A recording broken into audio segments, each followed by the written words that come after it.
ನಮಸ್ತೆ ಎಲ್ಲರಿಗೂ. ಇವತ್ತು ಬೆಳಗಿಂದ ನನಗೆ ವೀಡಿಯೋ ಮಾಡಲಿಕ್ಕೆ ಆಗಲಿಲ್ಲ, ಸ್ವಲ್ಪ ಬ್ಯುಸಿ ಇದೆ. ಒಂದು ವೀಡಿಯೋ ಮಾಡಿದ್ದೀನಿ. ಇನ್ನು ಪ್ರಸ್ತುತ ನನ್ನ ಪರಿಸ್ಥಿತಿ ಹೋರಾಟ ಅಂದರೆ ಸೌಜನ್ಯ ಹೋರಾಟದಿಂದ ಹೊರಗೆ ಬಂದ ಮೇಲೂ ಒಂದು ಹೋರಾಟ ನಡೀತಾ ಇದೆ ಅಲ್ಲಿ. ಸೌಜನ್ಯ ಹೋರಾಟಗಾರರ ವಿರುದ್ಧ ಹೋರಾಟ. ಅವತ್ತು ಸೌಜನ್ಯ ಹೋರಾಟದಲ್ಲಿರುವಾಗ ಧರ್ಮಸ್ಥಳ ಗ್ಯಾಂಗಿನ ವಿರುದ್ಧ ಹೋರಾಟ ನಂದು, ಅದಕ್ಕೊಂದಷ್ಟು ಕೇಸ್ಗಳು.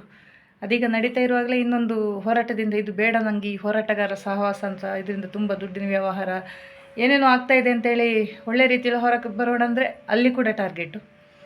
ಸೊ ಈಗ ಹೋರಾಟಗಾರರ ವಿರುದ್ಧನೇ ನಾನು ಕೇಸ್ ದಾಖಲಿಸುವಂಥ ಪರಿಸ್ಥಿತಿ ಬಂದಿದೆ. ನಿಮಗೆ ಹೇಳಿದ್ದೆ, ನಾನು ಮಾರ್ಚ್ 31 ತನಕ ನಾನು ತುಂಬ ಬ್ಯುಸಿ ಇದ್ದೀನಿ. ಯಾಕಂದರೆ ನಾನೊಂದು ಪ್ರಸ್ತುತ ಬ್ಯಾಂಕಿಂಗ್ ಪ್ರೊಸೆಸ್ಸಲ್ಲಿ ಕೆಲಸ ಮಾಡೋ ಕಾರಣ, ನಿಮ್ಗೆ ಗೊತ್ತು, ಇಯರ್ ಎಂಡು. ಮಾರ್ಚ್ 31 ನಾನು ಹೇಳಿದ್ದೆ, ನಾನು ಆಲ್ರೆಡಿ ನಾನೊಂದು ಲಾಂಗ್ ಬ್ರೇಕ್ ತಗೊಳ್ತೀನಿ, ನನಗೆ ತುಂಬ ಕಾನೂನಾತ್ಮಕವಾಗಿ ಮುಂದುವರಿಲಿಕ್ಕಿದೆ ಅಂತ. ಆ ನಡುವೆ ಹಲವಾರು ಕ್ಷೇತ್ರಗಳಲ್ಲಿ, ಯಾಕಂದ್ರೆ ನಾನು 2.5 ವರ್ಷದಿಂದ ದೇವರನ್ನು ನಂಬುದೇ ಬಿಟ್ಟುಬಿಟ್ಟಿದ್ದೆ.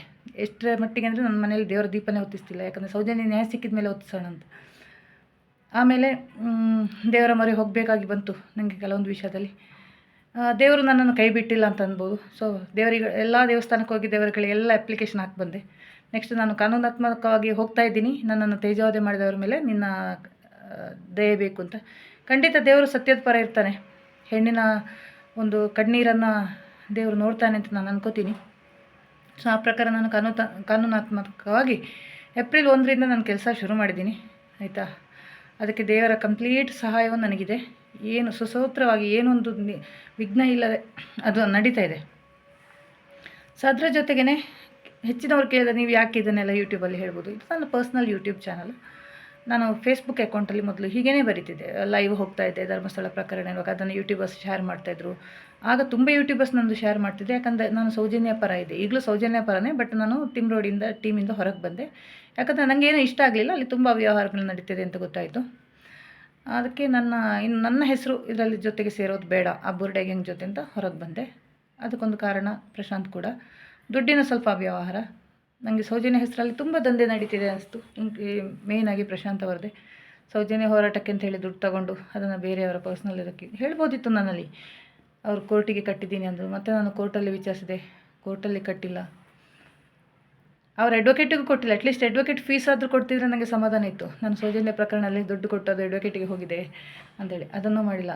ಸೊ ಇಲ್ಲಿ ಮೋಸ ವಂಚನೆ ಏನೇನೋ ಆಗ್ತಾಯಿದೆ ಅಂತ ಗೊತ್ತಾಗಿ ಆ ಒಂದು ವ್ಯಕ್ತಿಯಿಂದಾಗಿ ನಾನು ಹೊರಗೆ ಬಂದೆ. ಹೊರಗೆ ಬಂದ ಮೇಲೂ ಯಾವುದೇ ಸಂಬಂಧ ಇಲ್ಲದ ವ್ಯಕ್ತಿಗಳು, ನಾನು ಅವರ ಹೆಸರು ಹೇಳಲೇಬೇಕು ಪದೇ ಪದೇ. ಆ ಅಣ್ಣ ಬಂಡ್ ಅಂತ ಹೇಳೋಕ್ಕೆ ಅವನಿಗೆ ಯೋಗ್ಯತೆ ಇಲ್ಲ.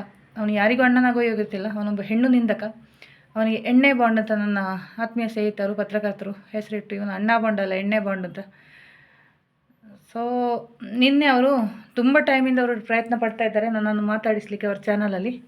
ಸೊ ನಾನು ಖಂಡಿತ ಮುಂದಿನ ವಾರ ಅವರ ಚಾನಲಲ್ಲಿ ಕೂತ್ಕೊಂಡು ನನಗಾದ ಅನುಭವ, ಸೌಜನ್ಯ ಹೋರಾಟದಲ್ಲಿ ನನಗೆ ಆದ ವೈಯಕ್ತಿಕ ತೊಂದರೆಗಳು, ಹೋರಾಟಗಾರರಿಂದ ನನ್ನ ಮೇಲೆ ಆದ ತೇಜೋವಧೆಗಳು, ನನ್ನ ಕೆಲಸಕ್ಕೆ ತೊಂದರೆ ಕೊಟ್ಟಿದ್ದು, ನನ್ನ ಫ್ಯಾಮಿಲಿಯವರಿಗೆ ತೊಂದರೆ ಕೊಟ್ಟಿದ್ದು, ಪ್ರತಿಯೊಂದು ವಿಚಾರವನ್ನು ನಾನು ಚಾನಲಲ್ಲಿ ಹೇಳ್ತಾ ಇದ್ದೀನಿ. ಸತ್ಯವನ್ನು ಮಾತ್ರ ಹೇಳ್ತೀನಿ ಅಂದಿದ್ದೀನಿ ಅವರಿಗೆ.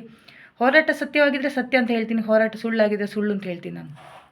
ಆ ಮೊಮೆಂಟಲ್ಲಿ ನನ್ನ ಬಾಯಲ್ಲಿ ಏನು ನನಗೆ ನಾನು ಎಲ್ಲ ಯೂಟ್ಯೂಬರ್ಸ್ಗೂ ನಾನು ಪಾಡ್ಕಾಸ್ಟ್ ಮಾಡುವಾಗಲಿ ಏನಾಗಲಿ ಹೇಳಿದ್ರು, ನನ್ನಲ್ಲಿ ಕ್ವಶನ್ನು ನೀವು ಆ ಸ್ಪಾಟಲ್ಲಿ ಕೇಳುವಾಗ ಅಲ್ಲೇ ಉತ್ತರ ಕೊಡ್ತೀನಿ. ಆ ಮೊಮೆಂಟಿಗೆ ನನ್ನನ್ನು ಯಾರೂ ಪ್ರಿಪೇರ್ ಮಾಡಲ್ಲ, ಇನ್ಕ್ಲೂಡಿಂಗ್ ಪ್ರಶಾಂತ್ ಕೂಡ. ಅವರೇ ನಂದು 2 ಪಾಡ್ಕಾಸ್ಟ್ ಮಾಡಿರೋದು ರೀಸೆಂಟ್ಲಿ. ಆ ಟೈಟಲ್ ಕೂಡ ನಾನೇ ಕೊಡೋದು ಅವರಿಗೆ, ತಮ್ನೇಲಿದೆ ಅಲ್ಲ, ಅದು ನಾನೇ ಹೇಳೋದು. ಸೊ ಅವ್ರದ್ದೊಂದು ಆ್ಯಕ್ಚುಲಿ ತುಂಬ ಜನ ನೋಡಿರ್ಬೋದು, ತುಂಬ ವ್ಯೂಸ್ ಆದ ಪಾಡ್ಕಾಸ್ಟ್ ಅದು. ಈಗ ಹೈಡ್ ಮಾಡಿಟ್ಟಿದ್ದಾರೆ ಅದನ್ನು, ಅಂದರೆ ಅವರಿಗೂ ನನಗೂ ಏನು ಸಂಬಂಧ ಇಲ್ಲ ಅಂತ ಗೊತ್ತಾಗಬೇಕಾಗಿ. ನಾಟಕ ಎಲ್ಲ. ಸೊ ಸತ್ಯ ಹೇಳಿದರೆ ಸೈಕೋ ಅಂತಾರೆ, ಅತ್ಯಾಚಾರಿನ ಪ್ರತಿ ಕ್ಷಣವೂ ಶಿಕ್ಷೆ ಅನುಭವಿಸ್ತಾ ಇದ್ದಾನೆ ಅಂತ ಒಂದು ಕರಾಳ ಸತ್ಯಗಳನ್ನು ತುಂಬ ಹೇಳಿದ್ದೆ ನಾನು ಆ ವಿಡಿಯೋದಲ್ಲಿ.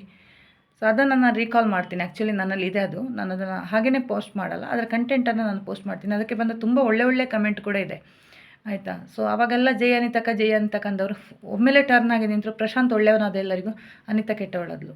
ಅನಿತನಿಗೆ ಸಿಕ್ಕಿದ ಬಿರುದೇನು ಗೊತ್ತಾ, ಮಾನಸಿಕ ರೋಗಿ. ಅದು ಆವತ್ತು ಕೂಡ ಇತ್ತು. ನೆಕ್ಸ್ಟ್ ತುಂಬ ಕೆಟ್ಟ ಬಿರುದು ಕೊಟ್ಟರು.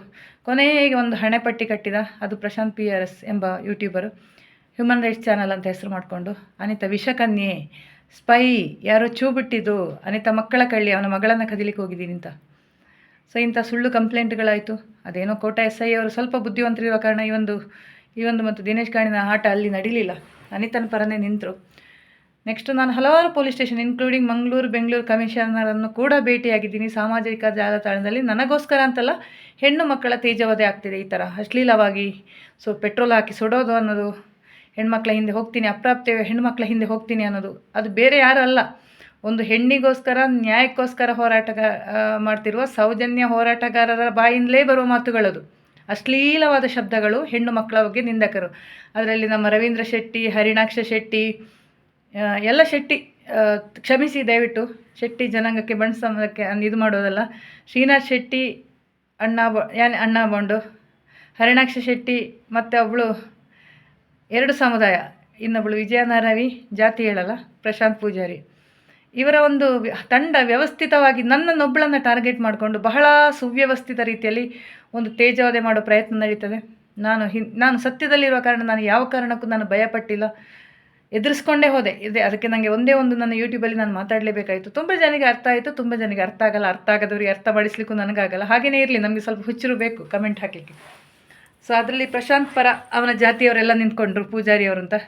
ಅದರಲ್ಲಿ ಒಬ್ಬ ಮಾತ್ರ ನನಗೆ ಮೆಸೇಜ್ ಮಾಡಿದ, ನೀವು ಹೇಳಿದೆಲ್ಲ ಒಪ್ಕೋತೀವಿ ಅಕ್ಕ, ನೀವು ಪೂಜಾರಿಯವರು ಸ್ವಲ್ಪ ಜಾತಿ ಬಗ್ಗೆ ಮಾತಾಡಿದ್ದೀರಿ ಅಂತ. ಖಂಡಿತ ತಮ್ಮ ಕ್ಷಮೆ ಕೇಳ್ತೀನಿ ಅಂತ ಹೇಳಿದೆ. ನಾನು ಆ ಜಾತಿಯನ್ನು ಉದ್ದೇಶಿಸಿ ಮಾತನಾಡಿದಲ್ಲ, ಅದು ಮಾತಿನ ಬರದಲ್ಲಿ ಅದು ಬಂದು ಹೋಗಿದ್ದು. ಯಾಕಂದರೆ ನನಗೆ ಇನ್ನೊಬ್ಬರು ಹೇಳಿದರು, ಮೇಡಮ್ ಆ ಜಾತಿಯನ್ನು ಮಾತ್ರ ನಂಬೇಡಿ, ಅವರು ವಶೀಕರಣ ಮಾಡ್ತಾರೆ ಅಂತ. ಆ ಒಂದು ಫ್ಲೋದಲ್ಲಿ ಬಂದಿದ್ದು ಬೇರೆಯವರು ಹೇಳಿದ ಮಾತು. ನಿಮ್ಮ ಜಾತಿ ಬಗ್ಗೆ ವೈಯಕ್ತಿಕವಾಗಿ ನಿಂದನೆ ಮಾಡುವ ವಿಷಯ ನನಗೆ ಉದ್ದೇಶ ನನಗಾಗಿರಲಿಲ್ಲ. ಈ ಮೂಲಕ ಈ ವಿಡಿಯೋದಲ್ಲಿ ನಾನು ಅವರಿಗೆ ಕ್ಷಮೆ ಕೇಳ್ತಾ ಇದ್ದೀನಿ. ನನ್ನ target Prashanth Poojary, human rights ಚಾನಲ್ನವ. ಮತ್ತು ನನಗೆ ಕೆಲವರು ಹೇಳಿದ್ರು, ಅವನ ಪೂಜಾರಿ ಜಾತಿ ಬಿಡಿ, ಅವನ ಪೂಜಾರಿ ಜಾತಿಗೆ ಅವಮಾನ ಅಂತ.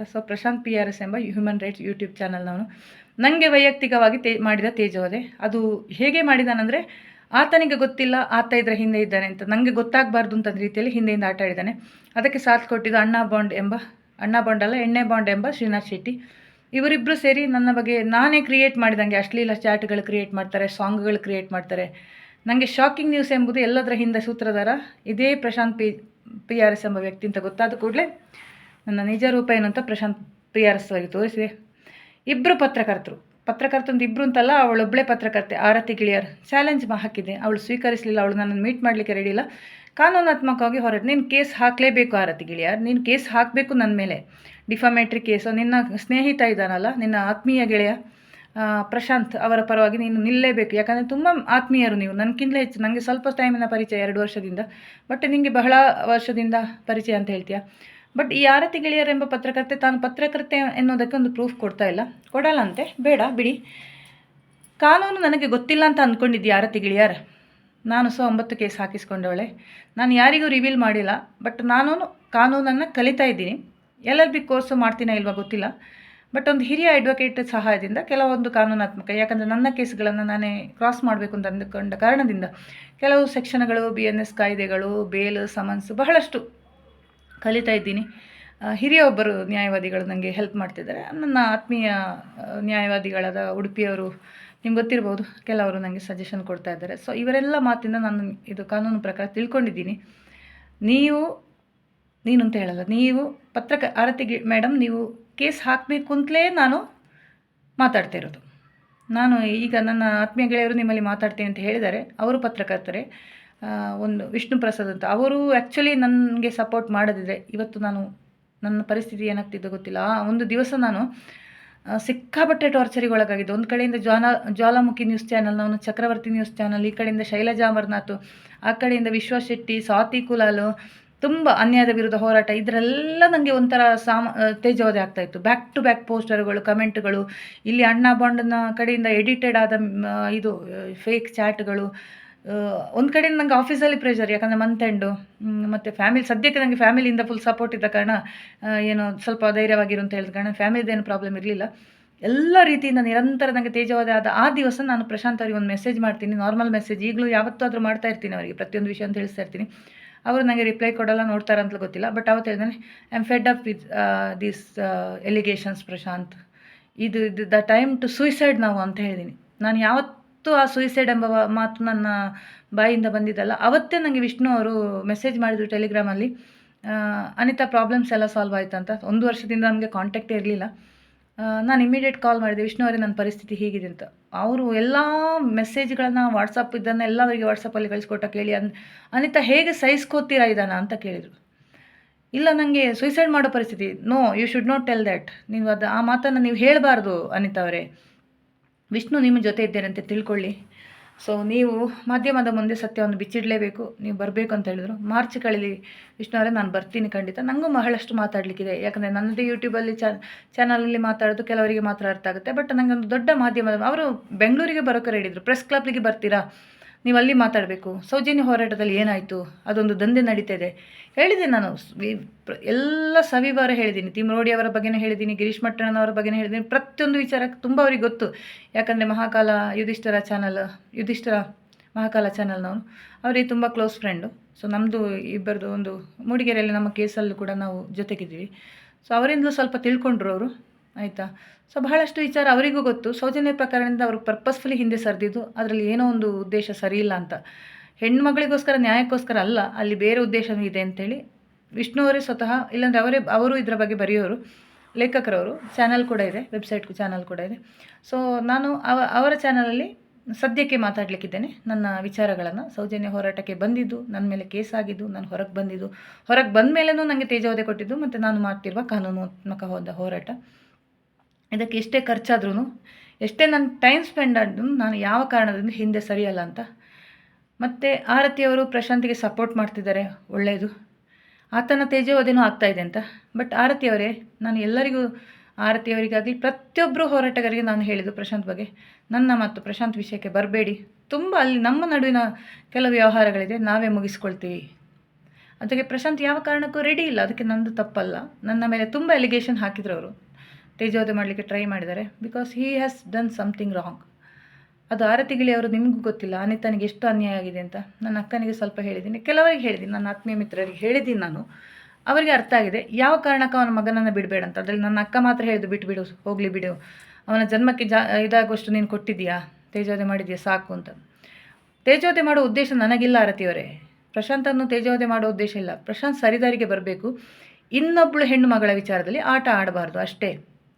ತಾನು ಎಲ್ಲ ತಪ್ಪು ಮಾಡಿ ತನ್ನದೇನು ತಪ್ಪಿಲ್ಲ ಅಂತ ಜನರಿಗೊಂದು ಮುಖವಾಡ ಇಟ್ಕೊಂಡು ಬದುಕ್ತಾ ಇದ್ದಾನಲ್ಲ ಪ್ರಶಾಂತ್, ಅವನ ಇನ್ನೊಂದು ಮುಖವಾಡವನ್ನು ನಾನು ಕಳಿಸ್ಲಿಕ್ಕಿದ್ದೀನಿ. ಸೊ ತುಂಬ ಅವಕಾಶಗಳು ಕೊಟ್ಟೆ. ಪ್ರಶಾಂತ್, ನಿನ್ನೆ ಕೂಡ ನಾನೊಂದು ಮಾತಾಡಲಿಕ್ಕೆ ಅವಕಾಶ ಆಗಲ್ಲ ಅಂತ ನಾನು ನನ್ನ ಮಿತ್ರರೊಬ್ಬರಿಗೆ ಹೇಳ್ತಿದ್ದೆ. ಪೊಲೀಸ್ ಸ್ಟೇಷನ್, ನಾನು ಸ್ವಲ್ಪ ಪೊಲೀಸ್ ಕೆಲಸ ಹೊರಗಡೆ ಇದೆ, ಒಂದು 4 ಗಂಟೆ ಹೊತ್ತು ನನಗೆ ಸ್ವಲ್ಪ ಫ್ರೀ ಟೈಮ್ ಸಿಕ್ತು. ಅದೇನೋ ಪ್ರೊಸೀಜರ್ ನಡೀತಾ ಇತ್ತು. ಆ ಟೈಮಲ್ಲಿ ಒಂದು ಪೆನ್ನು ಮತ್ತು ಪೇಪರ್ ಇಟ್ಕೊಂಡು ನಾನು ತುಂಬ ಬರೆದೆ ಆ ವಿಚಾರಗಳನ್ನೆಲ್ಲ. ಎಷ್ಟು ಮಾತಾಡೋದು, ನನ್ನ ಎನರ್ಜಿ ವೇಸ್ಟ್ ಆಗುತ್ತೆ ಅಂತ ಎಲ್ಲ ವಿಚಾರಗಳನ್ನು ಬರೆದಿಟ್ಟೆ. ನಾನು ಒಬ್ಬರಿಗೆ ಕೇಳಿದೆ, ನಾನು ಪ್ರಶಾಂತಿಗೆ ಪೋಸ್ಟ್ ಮಾಡಲಾ? ಪೋಸ್ಟ್ ಮಾಡಿದ್ರು ಆ ವ್ಯಕ್ತಿ ಹೋಗಿ ಪೊಲೀಸ್ ಸ್ಟೇಷನಲ್ಲಿ ಕೊಟ್ಟು ಮತ್ತೆ ಪುನಃ ಹನಿ ಟ್ರ್ಯಾಪ್ ಅದಕ್ಕೆ ಇದಕ್ಕೇನೊಂದು ಕತೆ ಕಟ್ತಾನೆ. ಬೇಡ ಬಿಡು, ಇರಲಿ ಬಿಡಿ, ನನ್ನಲ್ಲೇ ಇರಲಿ. ನನ್ನದೊಂದು ಡೈರಿಯಲ್ಲಿ ಸುರಕ್ಷಿತವಾಗಿ ನನ್ನ ಒಂದು ಹೋರಾಟದ ನೋವು ಕತೆಗಳನ್ನು ನಾನು ಬರೆದಿಡ್ತೀನಿ ಅಂತ ಹೇಳಿದೆ. ಆರತಿ ಗಿಳಿಯವರವರಿಗೆ ಕೊನೆಯದಾಗಿ ಹೇಳ್ತೀನಿ, ನೀವು ಪತ್ರಕರ್ತರು ಮಾರಾಟ ಆಗಬೇಡಿ. ಮಾರಾಟ ಆಗಲ್ಲ, ನೀವು ಮಾರಾಟ ಆಗೋ ಪತ್ರಕರ್ತರಲ್ಲ. ಸೌಜನ್ಯ ವಿಚಾರದಲ್ಲಿ ಬರೆಯಿರಿ, ಅನಿತನ ವಿಚಾರದಲ್ಲೂ ಬರೀರಿ, ಇಲ್ಲ ಸಲ್ಲದ ಆರೋಪಗಳನ್ನು ಬರೀರಿ, ಐ ಡೋಂಟ್ ಕೇರ್. ಇಲ್ಲ ಸಲ್ಲದ ಸಂಬಂಧಗಳನ್ನು ಕಲ್ಪಿಸಿ, ನೋ. ತೇಜೋವಧೆ ಮಾಡಿ, ನೋ ಪ್ರಾಬ್ಲಮ್. ಅನಿತನಿಗೇನು ಪ್ರಾಬ್ಲಮ್ ಅಲ್ಲ. ಬಟ್ ಯಾವುದೇ ವಿಚಾರಕ್ಕಿಲ್ಲದ ನನ್ನ ಫ್ಯಾಮಿಲಿಯನ್ನು, ನನ್ನ ಅಕ್ಕನ ಫೋಟೋವನ್ನು ಹಾಕಿ ನೀವು ಒಂದು ಆರ್ಟಿಕಲ್ ಬರೆದಿದ್ದೀರಾ. That is a big offence Arathi. ಯಾಕಂದರೆ ನನ್ನ ಅಕ್ಕ ಈ ವಿಷಯದಲ್ಲಿ ಇಲ್ಲ, ಅವ್ರು ಸಪೋರ್ಟ್ ಮಾಡಿದ್ದಾರೆ. ಯಾವ ಕಾರಣಕ್ಕೂ ನಾನು ಯಾವ ತಂಗಿಯನ್ನು ಅಕ್ಕ ಬಿಟ್ಕೊಡಲ್ಲ. ಯಾಕಂದರೆ ಅವಳಿಗೆ ಗೊತ್ತು ನಾನು ಹೇಗೆ ಅಂತ. ಚಿಕ್ಕಂದಿದ್ಲೇ ನಾನು ಅಮ್ಮ ಜನ್ಮ ಕೊಟ್ಟರು, ಇಬ್ಬರು ಅಕ್ಕಂದಿರು, ತಂಗು ಅಕ್ಕಂದಿರಿಗೂ 8 ವರ್ಷ ಡಿಫ್ರೆನ್ಸ್ ಇದೆ. ಸೊ ನನ್ನನ್ನು ಎತ್ತಿ ಆಡಿಸಿ, ಸ್ನಾನ ಮಾಡಿಸಿ, ತಲೆ ಕಟ್ಟಿ ಶಾಲೆಗೆ ಕಳಿಸ್ತಾ ಇದ್ದಿದ್ದು, ಓದಿಸಿದ್ದು ಎಲ್ಲ ನನ್ನ ಅಕ್ಕಂದಿರೇ, ಇಬ್ಬರು ಅಕ್ಕಂದಿರು. ತಂದೆ ತಾಯಿ ಥರ ನನ್ನನ್ನು ಈಗಲೂ ನೋಡ್ಕೊಳ್ತಾ, ಅಪ್ಪ ಅಮ್ಮನ ಅನುಪಸ್ಥಿತಿಯಲ್ಲಿ ಆ ಪ್ರೊಟೆಕ್ಷನ್ ಕೊಟ್ಟು ನನ್ನನ್ನು ನೋಡ್ಕೊಳ್ತಾ ಇರೋದು ನನ್ನ ಇಬ್ಬರು ಅಕ್ಕಂದಿರು, ತಂಗಿ ತಮ್ಮ, ನನ್ನ ಫ್ಯಾಮಿಲಿನೇ. ಕೊನೆಗೆ ನನಗೆ ಸಪೋರ್ಟಿಗೆ ಬಂದಿದ್ದು. ಎಲ್ಲಿ ನನಗೆ ಕೇಸ್ ಆಗಿದೆ ಆಗ ಫೈನಾನ್ಷಿಯಲಿ ಸಪೋರ್ಟ್ ಮಾಡಿದ್ದು ಅಕ್ಕನೇ. ಎಲ್ಲಿ ನನಗೆ ತೊಂದರೆ ಆಗಿತ್ತು, ಮೊನ್ನೆ ಕೋಟ ಎಸ್ ಐ ಅವರು ಕಾಲ್ ಮಾಡೋದು ಅಕ್ಕಂದೆ. ಅದೇ ಸರ್, ನೀವು ಒಂದು ಸೈಡೆಡ್ ತನಿಖೆ ಮಾಡಬೇಡಿ, ನನ್ನ ತಂಗಿಗೂ ಅನ್ಯಾಯ ಆಗಿದೆ ಪ್ರಶಾಂತಿಂದ. 3 ತಿಂಗಳಿಂದ ಅವಳು ಹೇಳ್ತಾನೆ ಇದ್ದಾಳೆ. ಯಾಕಂದ್ರೆ ನಾನು ಪ್ರತಿಯೊಂದು ವಿಷಯವನ್ನು ನನ್ನ ಅಕ್ಕನಲ್ಲಿ ಹೈಡ್ ಮಾಡಲ್ಲ. ಅವಳು ಹೋಗಬೇಡ ಅಂದ್ರೂ ನಾನು ಹೋಗಿದ್ದು. ನನಗೆ ಅದು ದ್ವೇಷ ಮುಗಿತಾ ಇಲ್ಲ ಅಕ್ಕ, ಅವ್ನು ನನ್ನ ಮೇಲೆ ತೀರಿಸಬೇಕು. ನನಗೆ ಅವನನ್ನು ಕಂಡ್ರೆ ಕೋಪ ಬರುತ್ತೆ ನನಗೆ. ಯಾಕಂದರೆ ಅಷ್ಟೊಂದು ಆಟ ಆಡಿದ್ದಾನೆ ನನ್ನ ಲೈಫಲ್ಲಿ. ಹೇಳ್ತೀನಿ ನಾನು, ತುಂಬ ವಿಚಾರ ಇನ್ನೂ ಹೇಳಲಿಕ್ಕಿದೆ. ಆ ಪ್ರಶಾಂತದ ಎಪಿಸೋಡ್ ಮುಂದುವರಿತದೆ, ಅದು ಮುಗಿಯಲ್ಲ ಆಯಿತಾ, ಮುಗಿಯೋ ಅಧ್ಯಾಯ ಅಲ್ಲ. ಯಾರೋ ಒಬ್ಬರು ಮೊನ್ನೆ ಕೇಳಿದಂತ, ಅನಿತಾ ಯಾರು ಅಂದರೆ ನನಗೆ ಗೊತ್ತಿಲ್ಲ ಅಂತಾನಂತೆ. ಬಿಡಿ, ನನ್ನ ಒಂದು ಮೊಬೈಲ್ ಕೂಡ ಅವನ ಕಡೆ ಇದೆ. ಅವನು ಪ್ರತಿಯೊಂದು ದಿವಸ ನಾನು ನೆನೆಸ್ಕೊಳ್ಳೇಬೇಕು, ಒಂದು ವೀಡಿಯೋ ಮಾಡಬೇಕಿದ್ರು. ನಿನ್ನೆ ಇವತ್ತು ಸೋಮನಾಥ್ ನಾಯ್ಕರದ್ದು ಒಂದು ವೀಡಿಯೋ ಬಿಡುಗಡೆ ಮಾಡಿದೆ. ನನ್ನ ಮಾತು ಕೇಳಿ ಎಲ್ಲರೂ ಅಂದ್ಕೊಂಡೆ, ಈ ಅನಿತನ ಮೊಬೈಲ್ ಇಟ್ಕೊಂಡು ಇವನು ವೀಡಿಯೋ ಮಾಡ್ತಾ ಇದ್ದಾನಲ್ಲ ಅಂತ. ಸೊ ಅಷ್ಟು ಗೊತ್ತಾದರೆ ಸಾಕು. ಆತನ ನಾನು ನೆಮ್ಮದಿಯಿಂದ ಬದುಕಲಿಕ್ಕೆ ಬಿಡಲ್ಲ. ಆರತಿಯವರು ಹೇಳಿದ್ರು, ಇಲ್ಲ ಅವರ ಹೆಂಡತಿ ಜೊತೆ ಇರಲಿ, ಚೆನ್ನಾಗಿರಲಿ, ಹೆಂಡತಿ ಜೊತೆನೇ ಚೆನ್ನಾಗಿರಲಿ, ಬಟ್ ನೆಮ್ಮದಿಯಿಂದ ಬದುಕಕ್ಕೆ ಅನಿತಾ ಬಿಡಲ್ಲ. ಯಾಕಂದರೆ ಅನಿತನಿಗೆ ಮಾಡಿದ ಅನ್ಯಾಯ ಯಾರಿಗೂ ಮಾಡಬಾರ್ದು ಪ್ರಶಾಂತ್. ಅದಕ್ಕೋಸ್ಕರ ಈ ಎಪಿಸೋಡ್ ಮುಂದುವರಿತದೆ. ಸದ್ಯಕ್ಕೆ ಇಷ್ಟಿರಲಿ. ತುಂಬ ಇದೆ ಮಾತಾಡೋಕ್ಕೆ, ಬಟ್ ನನಗೆ ತುಂಬ ಕೆಲಸ ಇದೆ. ಸದ್ಯಕ್ಕೆ ಶುಭವಾಗಲಿ ಎಲ್ಲರಿಗೂ.